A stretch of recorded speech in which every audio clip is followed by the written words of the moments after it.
Yo guys, what is up? Max on our first Descendant video, and today we are going over the most recent patch. In this patch, they made significant changes to Invasion Dungeons.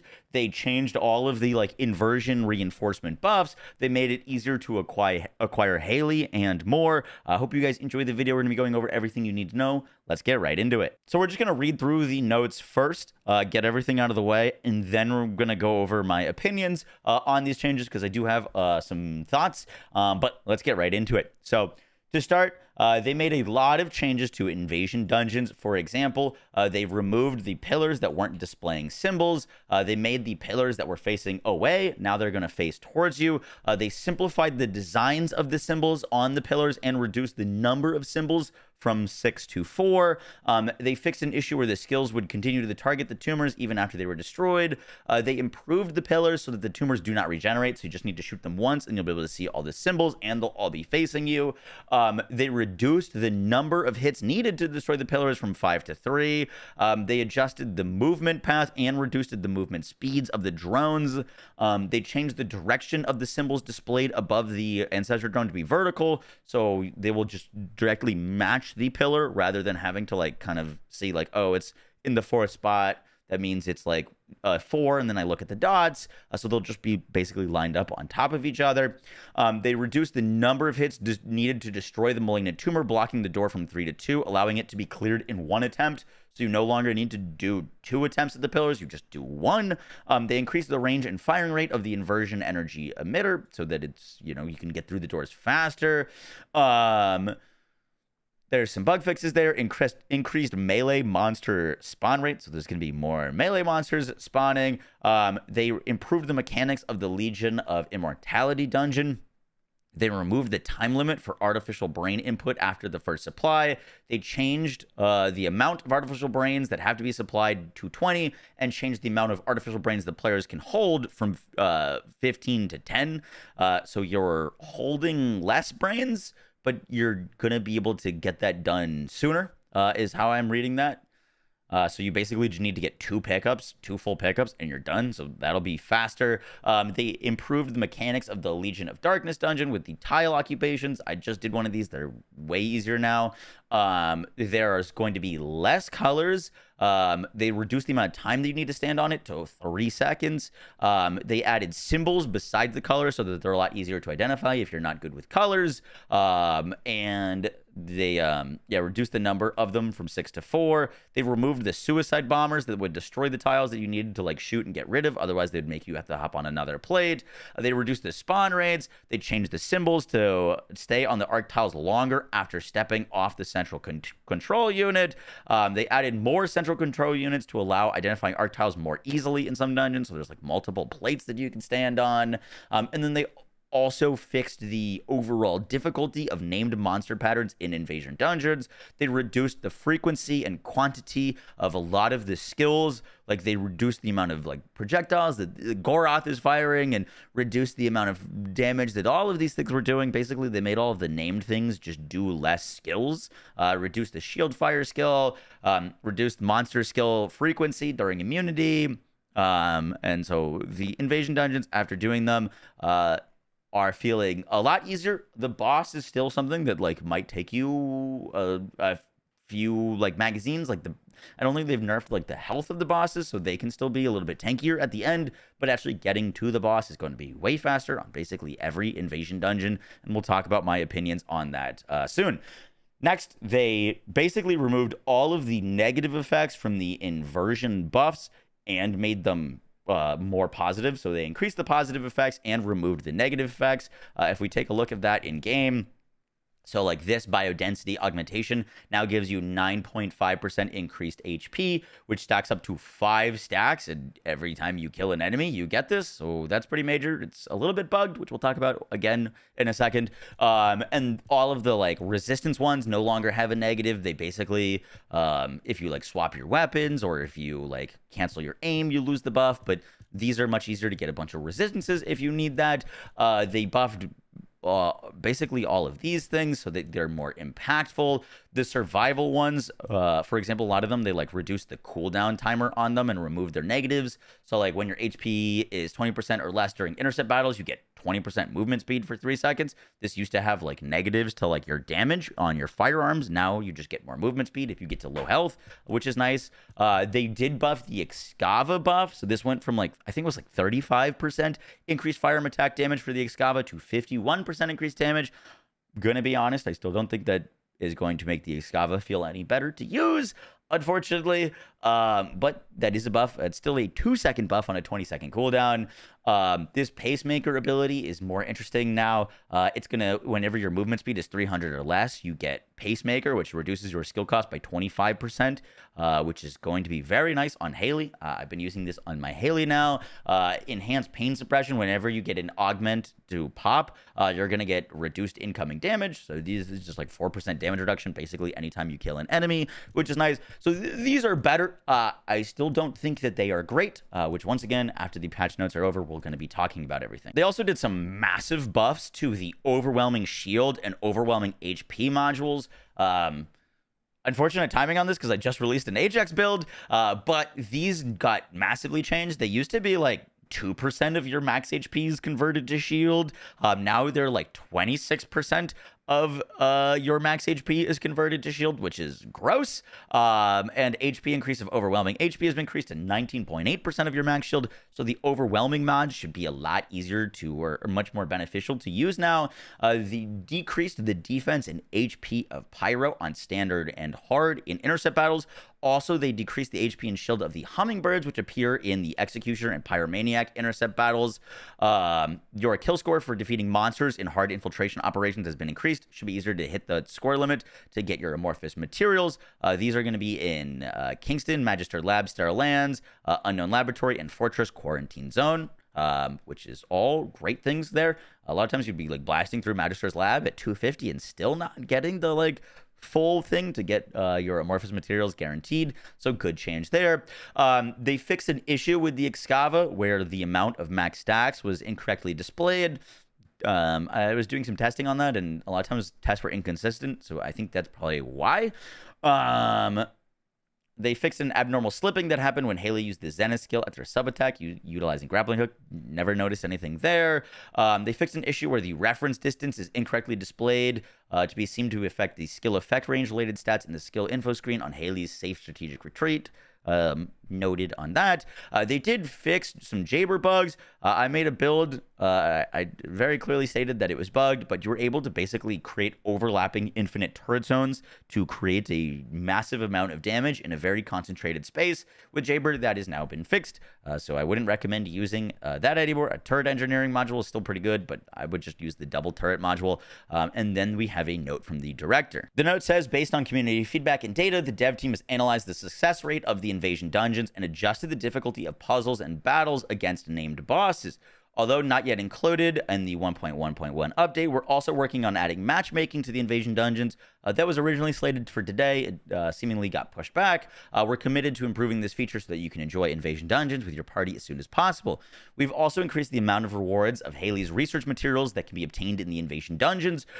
In the 1.0 or 1.10b update, we improved the drop rate of Haley's research materials as infiltration operation rewards, but based on continuing community feedback about how difficult the farming is, we've adjusted the rewards for clearing invasion dungeons. So now you can, if you gold all of your ones, you're gonna get 20 Haley materials in one day, which is awesome, depending on the trophy earned. So 20 for gold, 12 if you fail all of them, or like get the least amount of points on all of them. We hope this adjustment allows for more players to farm Haley more easily and enjoy the game. By the way, we did like a community poll where I did 10 runs on stream, and I asked other people that were watching the stream to do 10 runs, and we tallied all of the data, which was 680 total runs across like 68 players, and we found a drop rate of 45% for Haley's parts, and I think that's pretty accurate because if it was like 20% before and they made it like 38%, which is kind of what they do with the amorphous materials, you've got 20 and 38%. If you were a consumable drop rate booster, you can actually buff the drop rates of Haley parts in dungeons, and that like buff gives you to about like 45%. So that makes a whole lot of sense. So obviously, it's a lot easier to farm Haley, not only in the infiltration operations, but also now you can get a ton of her parts in the invasion dungeons. They also say that we've improved the effectiveness of inversion reinforcement and removed penalties. Additionally, stacking conditions has also been reduced, so it's easier to trigger. The enhancement of inversion reinforcement includes a lot of defensive effects, so we hope it will help the Descendants make their builds even more aggressive. One of the major changes for this season have been that the usage of the hard infiltration operations has seen a significant increase since the season update. The rise in participation stems from increased activity by those farming Haley in the infiltration operation and improved reward efficiency. The dev team hopes that the infiltration operation will become an important farming location and is preparing to make adjustments to some sections with traps to provide a better gameplay experience. I think that means they're going to tone down some of the lasers. Finally, in the second update scheduled for October 10th, we plan on introducing infiltration operations for the highest difficulty. We will continue to incorporate your feedback to ensure an even more engaging and fun battle experience. This is kind of what they're talking about in that like dev interview where they're going to be adding a new difficulty to the game. It sounds like that new difficulty might be only affecting infiltration operations. I'm really hoping that that's for everything, like a new difficulty for Colossus fights and a new difficulty for like world content. I think would be personally awesome, even if it doesn't have like brand new rewards. Just a new difficulty to play on if you wanted to challenge yourself would be really cool. But that is coming October 10th. We've gone over the patch notes. I kind of want to talk about some of my thoughts and feelings about all of this. And I do want to start off by saying that I really do appreciate how fast the devs are and have been to responding to feedback and adjusting things. It's kind of amazing the pace that they've been working at. And I think they've made the necessary changes to make Haley farming feel a lot better. That was definitely a large downside of the start of the new season.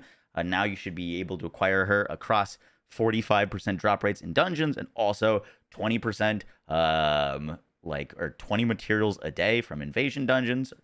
Should feel a lot better to get her as a free-to-play player, which is awesome. Now, in terms of like changing the invasion dungeons, I see kind of like both sides of it. I personally thought that they were fine, and I kind of liked having something a little bit more difficult. I'm a little bit worried that they're going to come out with this new difficulty October 10th, and people are not going to like it because it is difficult. And then they're going to nerf it, and then we're not going to really get the difficulty and like endgame stuff that they are, or that a lot of us are hoping for. And I know the changes to the dungeons are definitely good for more casual player base, and also, you know, a lot of the mechanics are just annoying. Like, they just weren't fun. So now they're a lot easier to do, but I think they're also going to be a lot interesting to run through. I kind of liked having a like more challenging thing in terms of what they do going forward. I think it'd be really cool if they want to do more things and like seasonal mechanics in the dungeons. There's two game modes. There's a normal mode and a hard mode. I would rather than trying to tone one piece of content for everyone, for, you know, more casual players and your more hardcore players, is just have them separated. Have normal infiltration or normal invasion dungeons that you can do that have these changes, that are easier, that have less mechanics, that have weaker enemies, and then you can get your rewards on those. And then having the hard missions for players that really have full and tested builds that want to push them, and then they can balance those and they can do them separately. I think they're going to be shooting themselves in the foot trying to make content for everyone that just never works. And so I would love to see them kind of do, if they're going to do this again or something similar, to split them between normal and hard mode.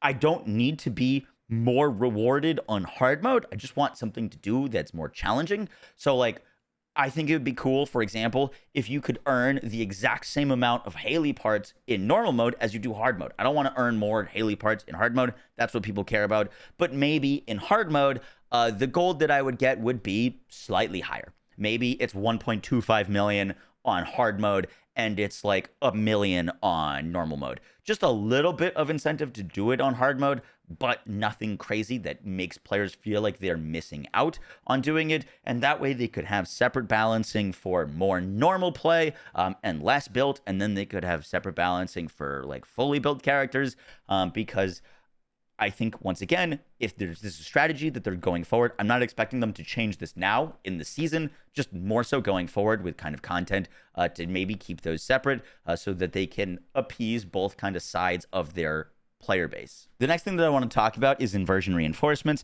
Now, these are a great idea. And I think the idea of having a like Paragon or a like a badass rank that you can do on your character as you play the game, as you progress through this season to make them more powerful is a fantastic idea that I'd like to see continued.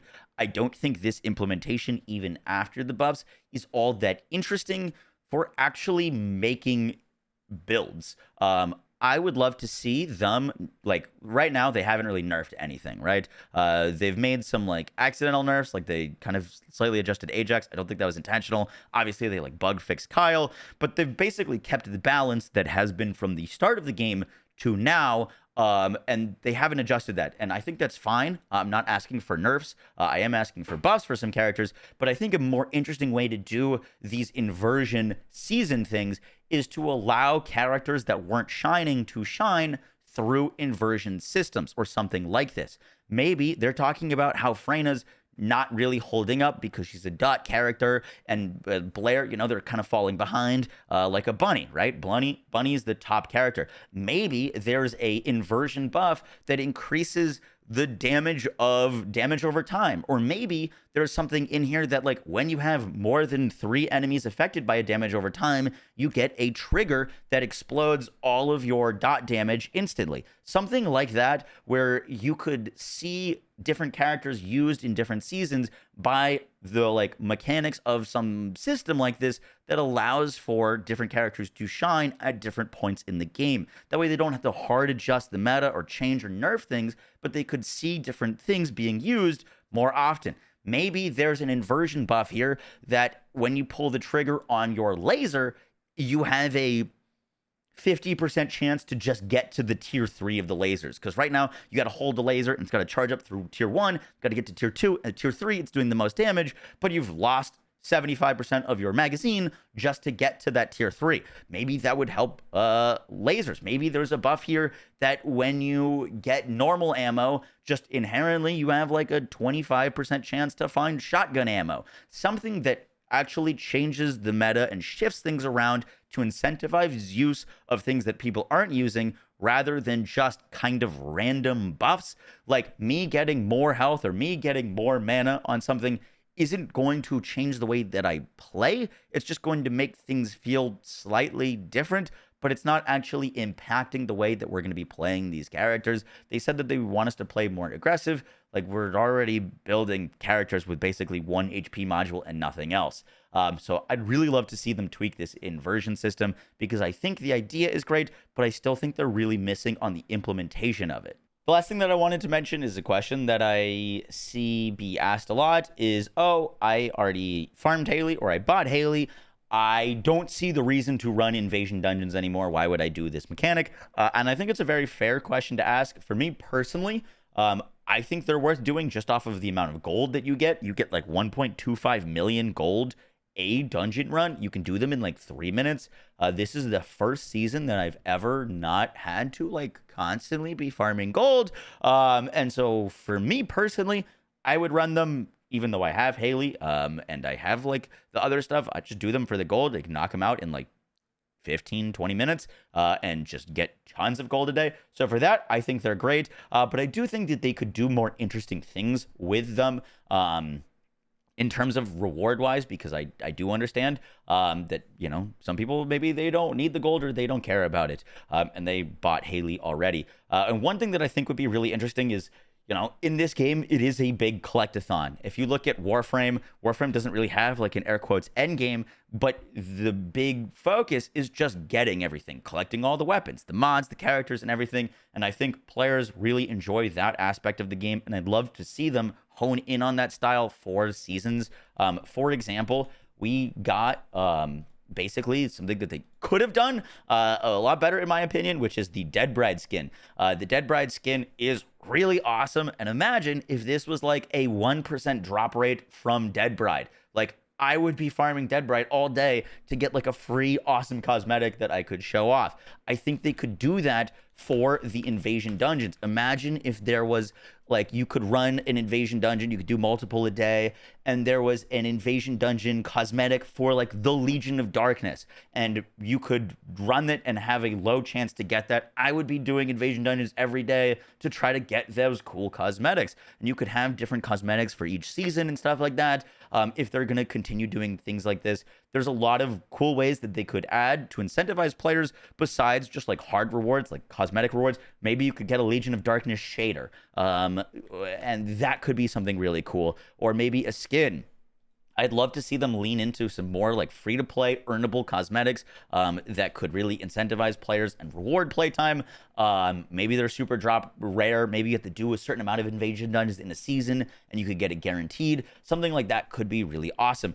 I'd like this Dead Bride skin has so much potential because like imagine this skin but for each of the bosses and it's a super rare drop. Imagine you could get like a really crazy ice armor for Viessa but it's like a small drop rate from Gluttony, or you could get this awesome fire armor for Blair and it's a small drop from Pyro. There's some really cool things that they could do to incentivize players to keep grinding and doing these things without like doing all that much, in my opinion. And so I'd love to see them implement stuff like that.